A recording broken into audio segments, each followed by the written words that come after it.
Habari kwa ufupi. Watu 4 wamefariki dunia na wengine kujeruhiwa baada ya lori kugonga bajaji ya abiria katika wilaya ya Masasi mkoani Mtwara. Kamanda wa polisi mkoani Mtwara, Isa Suleiman, amesema miongoni mwa waliofariki dunia ni padri wa kanisa la Anglikana Mkomaindo, Diocese ya Masasi, Michael John Fundi. Mashuhuda wanasema dereva lori aina ya Howo lenye namba za usajili T688DVU aliendesha kwa mwendo kasi na kushindwa kulimudu na kusababisha ajali hiyo. Waziri Mkuu Dr. Mwigulu Nchemba ameagiza watumishi waliohusishwa na ubadhirifu wa zaidi ya shilingi milioni 500 katika halmashauri ya wilaya ya Manyoni wakamatwe na kuchukuliwa hatua za kisheria na kinidhamu, huku fedha hizo zikirejeshwa serikalini.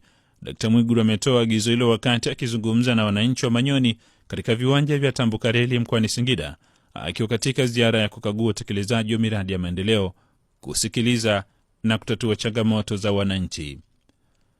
Na mvutano katika vita kati ya Urusi na Ukraini umeendelea kuongezeka baada ya mashambulizi mapya ya ndege zisizo na rubani kuripotiwa karibu na kituo cha nyuklia cha Zaporizhia ambacho ni miongoni mwa vituo vikubwa zaidi vya nyuklia barani Ulaya.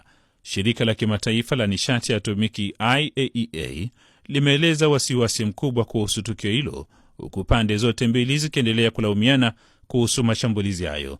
Wakati huo mashambulizi ya anga yanaendelea katika maeneo mbalimbali ya Urusi na Ukraine, hali inayozidisha hofu ya kuongezeka kwa vita hivyo katika eneo la Ulaya Mashariki.